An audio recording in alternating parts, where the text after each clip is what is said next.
शांति। आज बाबा के 15 अक्टूबर के अव्यक्त महावाक्य हैं। मुरली की रिवाइज डेट है 18 जनवरी 96। मुरली का हेडिंग है सदा समर्थ रहने की सहज विधि, शुभ चिंतन करो और शुभ चिंतक बनो। आज स्नेह संपन्न स्मृति दिवस है।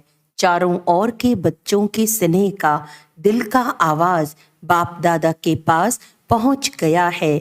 यह स्नेह सुख स्वरूप स्नेह है।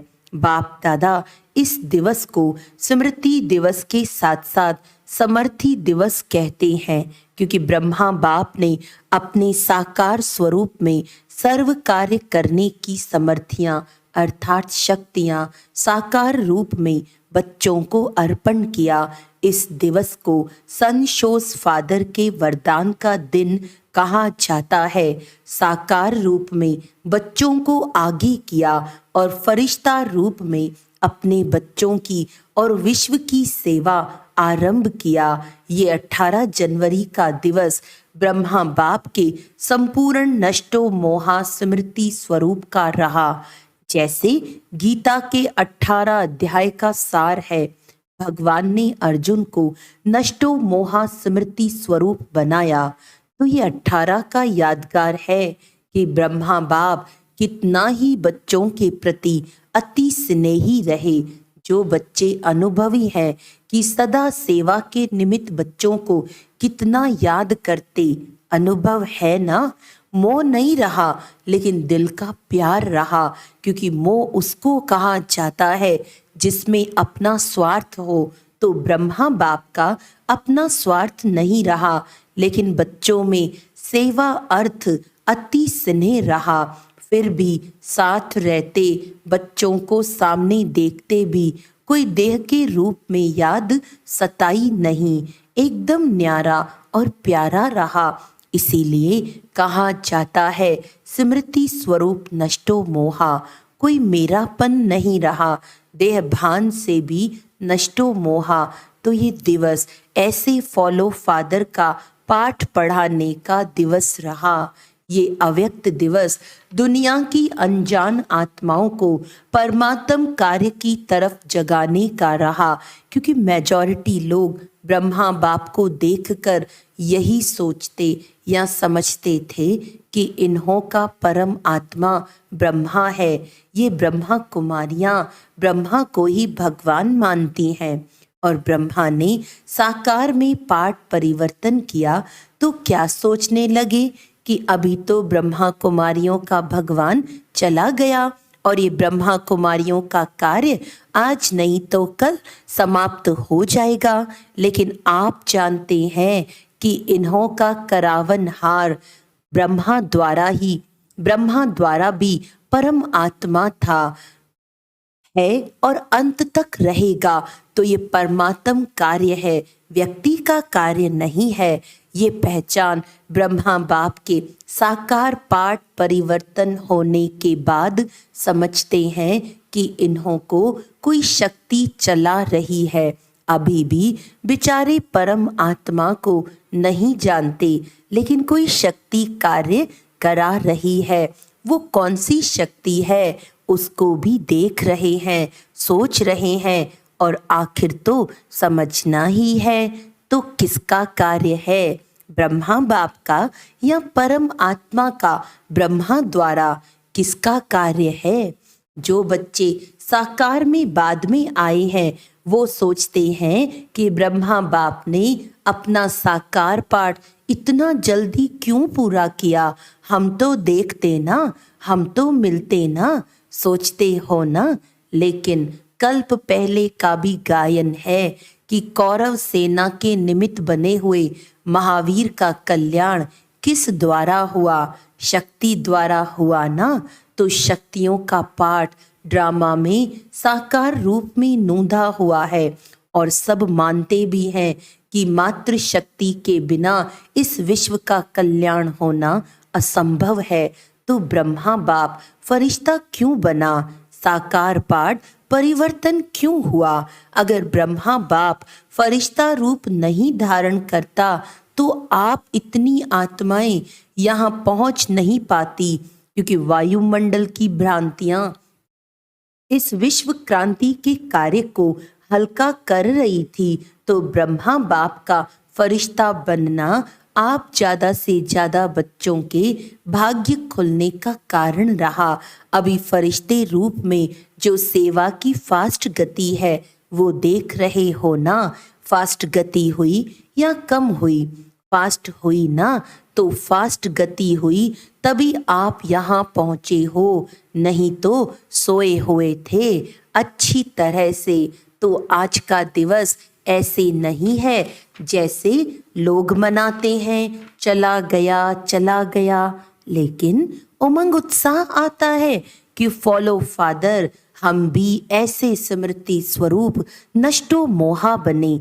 ये प्रैक्टिकल पाठ पढ़ने का दिवस है। आज आप किसी के भी दिल से दुख के आंसू निकले या अंदर अंदर थोड़ा आया? जिसको दुख की थोड़ी भी लहर आई वो हाथ उठाओ। दुख हुआ? नहीं हुआ? आज के दिन तो ब्रह्मा बाप को सेवा का साथी बनने का दिन है। आप सब साथी हो कि साक्षी हो? सेवा में साथी और माया के परिस्थितियों से साक्षी। माया को तो वेलकम किया है ना कि घबराते हो? हाय, ये क्या हो गया? थोड़ा थोड़ा घबराते हो। माया के हल्के हल्के रूपों को तो आप भी जान गए हो, और माया भी सोचती है कि ये जान गए हैं, लेकिन जब कोई भी विकराल रूप की माया आवे तो सदा साक्षी होकर खेल करो, जैसे वो कुश्ती का खेल होता है ना। देखा है कि दिखाएं, यहाँ बच्चे करके दिखाते हैं ना, तो समझो कि ये कुश्ती का खेल खेल रहे हैं। अच्छी तरह से मारो, घबराओ नहीं। खेल है तो साक्षी होकर खेल करने में मजा आता है। और माया आ गई तो घबरा जाते हैं। कुछ भी ताकत अभी माया में नहीं है, सिर्फ बाहर का शेर का रूप है, लेकिन बिल्ली भी नहीं है। सिर्फ आप लोगों को घबराने के लिए बड़ा रूप ले आती है। फिर सोचते हो पता नहीं अब क्या होगा, तो ये कभी नहीं कहो क्या करूं, कैसे होगा, क्या होगा। लेकिन बाप दादा ने पहले भी ये पाठ पढ़ाया है कि जो हो रहा है वो अच्छा, और जो होने वाला है वो और अच्छा। ब्राह्मण बनना अर्थात अच्छा ही अच्छा है। चाहे बातें ऐसी होती हैं जो कभी आपके स्वप्न में भी नहीं होती, और कई बातें ऐसी होती हैं जो अज्ञान काल में नहीं होंगी, लेकिन ज्ञान के बाद हुई हैं। अज्ञान काल में कभी बिजनेस नीचे ऊपर नहीं हुआ होगा, और ज्ञान में आने के बाद हो गया। घबरा जाते हैं, हाय ज्ञान छोड़ दें। लेकिन कोई भी परिस्थिति आती है, उस परिस्थिति को अपना थोड़े समय के लिए शिक्षक समझो। शिक्षक क्या करता है? शिक्षा देता है ना। तो परिस्थिति आपको विशेष दो शक्तियों की अनुभवी बनाती है। एक सहन शक्ति, न्यारापन, नष्टो मोहा, और दूसरा सामना करने की शक्ति का पाठ पढ़ाती है, जिससे आगे के लिए आप सीख लो कि ये परिस्थिति ये दो पाठ पढ़ाने आई है।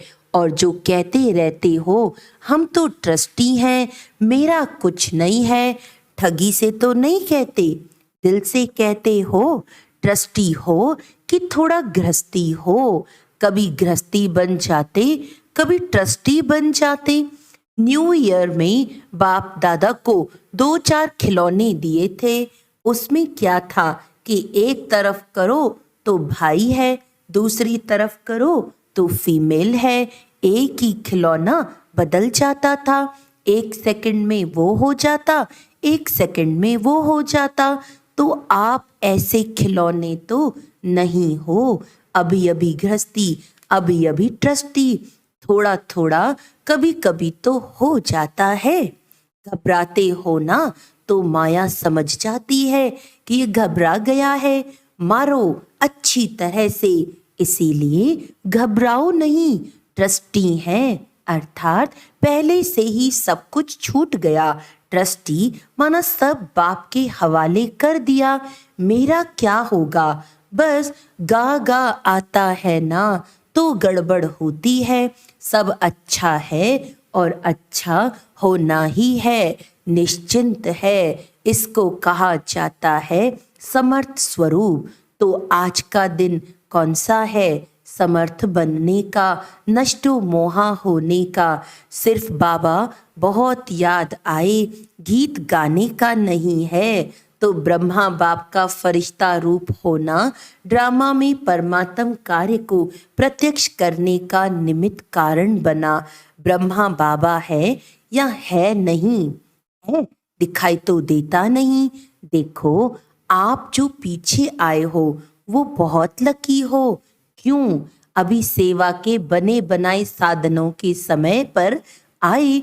मक्खन निकाला 60 वर्ष वालों ने और मक्खन खाने वाले आप आ गए। आज हिस्ट्री सुनी होगी ना, इतनी मेहनत आप करते तो भाग जाते। और वर्तमान समय सेवा का वायुमंडल बना हुआ है। अभी चाहे प्रेसिडेंट है, चाहे प्राइम मिनिस्टर है, चाहे कोई भी नेता है, मेजॉरिटी ये तो मानते हैं ना कि कार्य अच्छा है, हम कर सकते हैं या नहीं वो बात अलग है। हर एक का पार्ट अपना है, लेकिन अच्छा कार्य है और ये कार्य और आगे बढ़ना चाहिए। ये तो कहते हैं ना, पहले क्या कहते थे कि ब्रह्मा कुमारियों की शक्ल भी नहीं देखना। अगर शुरू में निमंत्रण देने जाते भी थे ना तो दरवाजा बंद कर देते थे। तो आप तो अच्छे टाइम पर आए हो ना। सेवा का चांस बहुत है, जितनी सेवा करने चाहो उतनी कर सकते हो। अभी सभी समझते हैं कि साकार ब्रह्मा के बाद भी ब्रह्मा कुमारियों ने सिल्वर जुबली भी मना ली, गोल्डन भी मना ली, अभी डायमंड तक पहुंच गए हैं। क्योंकि कोई भी बड़ा गुरु चला जाता है तो गड़बड़ हो जाती है। यहाँ गड़बड़ है क्या? यहाँ तो और ही वृद्धि है, बढ़ता जाता है। तो इससे सिद्ध है कि ये कार्य कराने वाला बाप परम आत्मा है। निमित्त माध्यम ब्रह्मा बाप है, अभी भी माध्यम ब्रह्मा बाप है। ये पाठ अलग चीज है, लेकिन माध्यम ड्रामा में पहले साकार ब्रह्मा रहा और अभी फरिश्ता रूप में ब्रह्मा है। ब्रह्मा को पिता कहेंगे, रचता तो ब्रह्मा है ना। ये तो पाठ बीच बीच में बच्चों की पालना करने के लिए निमित्त है, बाकी रचता ब्रह्मा है और रचना के कार्य में अभी भी अंत तक ब्रह्मा का ही पाठ है। तो आज सारे दिन में किसके पास माया आई? कोई पौत्रा धोत्रा याद नहीं आया? तो सदा ऐसे समर्थ रहो। और इसकी सबसे सहज विधि है, 2 शब्द याद रखो। 2 शब्द याद रह सकते हैं ना, सारी मुरली भूल जाए, लेकिन 2 शब्द याद रखो और प्रैक्टिकल में करते चलो। वो 2 शब्द जानते भी हो, कोई नई बात नहीं है।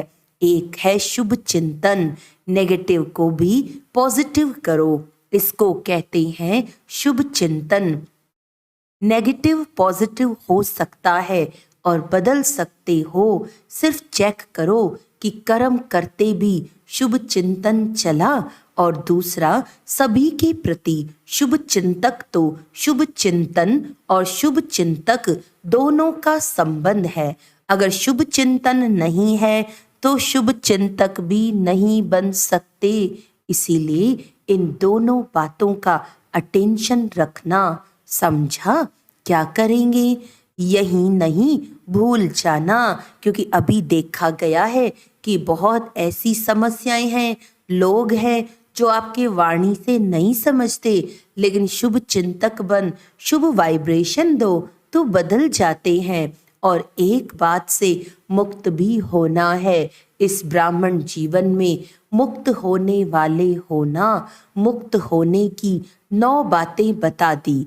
अगर इन 9 बातों से मुक्त हो गए तो 9 रत्न बन सकते हैं।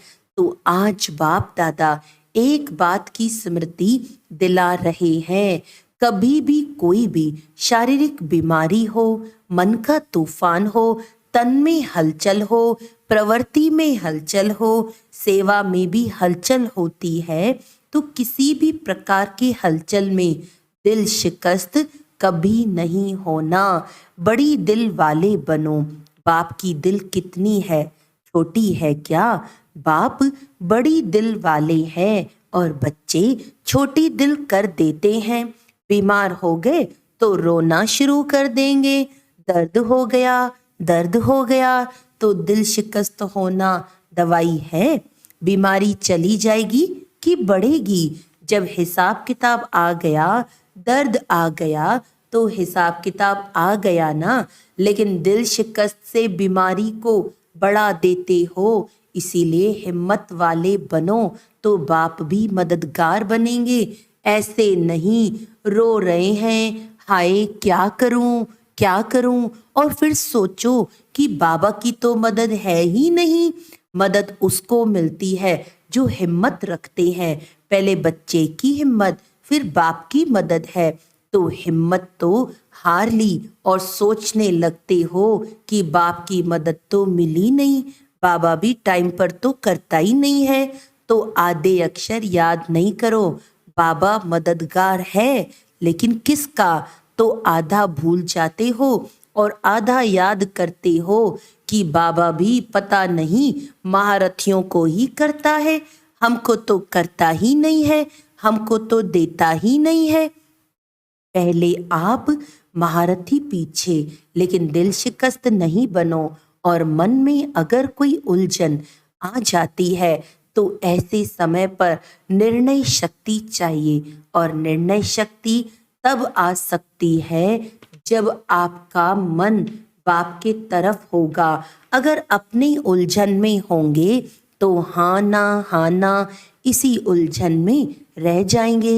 इसीलिए मन से भी दिल शिकस्त नहीं बनो। और धन भी नीचे ऊपर होता है। जब करोड़पतियों का ही नीचे ऊपर होता है तो आप लोग उसके आगे क्या हो? वो तो होना ही है।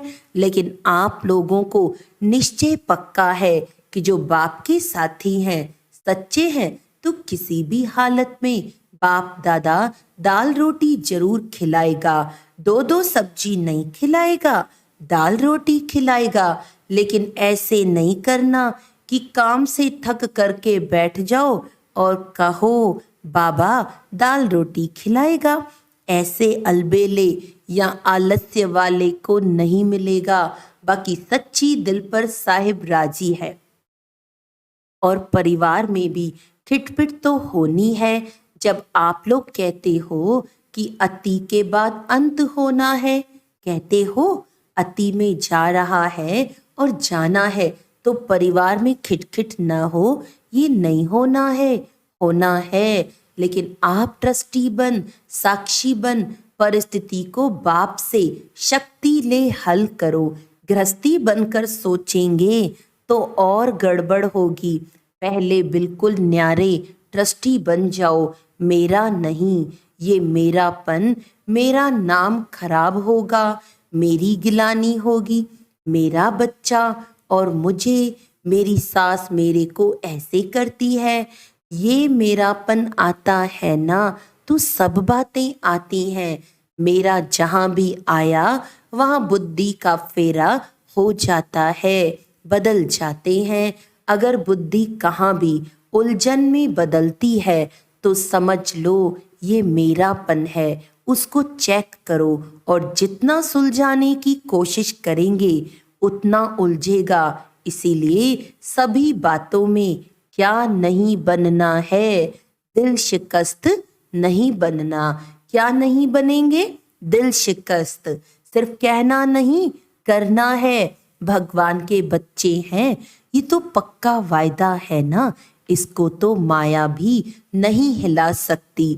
जब ये पक्का वायदा है, निश्चय है, तो भगवान के बच्चे भी दिल शिकस्त हो जाएं तो बड़ी दिल रखने वाले कौन होंगे?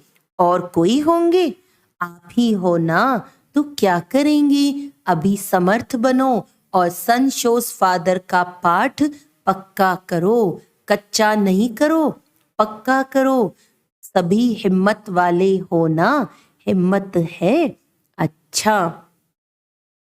चारों ओर की सर्व समर्थ आत्माओं को, सर्व माया जीत प्रकृति जीत आत्माओं को, सदा संशोष फादर करने वाले बच्चों को, सदा दिल खुश रहने वाले बच्चों को बाप दादा का याद प्यार और नमस्ते। हम रूहानी बच्चों की रूहानी बाप दादा को याद प्यार, गुड मॉर्निंग, नमस्ते नमस्ते नमस्ते जी।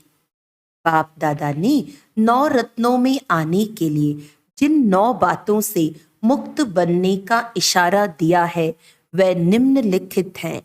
पहला, क्रोध मुक्त। दूसरा, व्यर्थ संकल्प मुक्त। तीसरा, लगाव मुक्त। चौथा, पर मत, पर चिंतन और पर दर्शन मुक्त। पांचवा, अभिमान व अपमान मुक्त। छठा, झमेला मुक्त। सातवां, व्यर्थ बोल, डिस्टर्ब करने वाले बोल से मुक्त। आठवां, अप्रसन्नता मुक्त। नौवां, दिल शिकस्त मुक्त। अच्छा, फिर आज का वरदान है, डबल लाइट स्थिति द्वारा उड़ती कला का अनुभव करने वाले सर्व बंधन मुक्त भव। चलते फिरते यही स्मृति रहे कि मैं डबल लाइट स्थिति में रहने वाला फरिश्ता हूँ। फरिश्ता अर्थात उड़ने वाला। लाइट चीज सदा ऊपर जाती है, नीचे नहीं आती। आधा कल्प तो नीचे रहे, अब उड़ने का समय है। इसीलिए चेक करो कि कोई भी बोझ व बंधन तो नहीं है। अपने कमजोर संस्कार का, व्यर्थ संकल्प का, देह भान का बंधन वह बोझ बहुत समय चलता रहा तो अंत में नीचे ले आएगा। इसीलिए बंधन मुक्त बन डबल लाइट स्थिति में रहने का अभ्यास करो। स्लोगन है, मनसा सेवा वही कर सकते जिनके पास शुद्ध संकल्पों की शक्ति जमा है। अच्छा, आज का व्यक्त इशारा है, सेवा में सफलता प्राप्त करने के लिए समर्पण भाव और बेफिक्र स्थिति चाहिए। सेवा में जरा भी मेरापन का भाव मिक्स न हो, कोई भी बात का फिक्र ना हो, क्योंकि फिक्र करने वाला समय भी गंवाता, एनर्जी भी व्यर्थ जाती और काम भी गंवा देता है। वह जिस काम के लिए फिक्र करता वह काम ही बिगड़ जाता है। अच्छा, ओम शांति।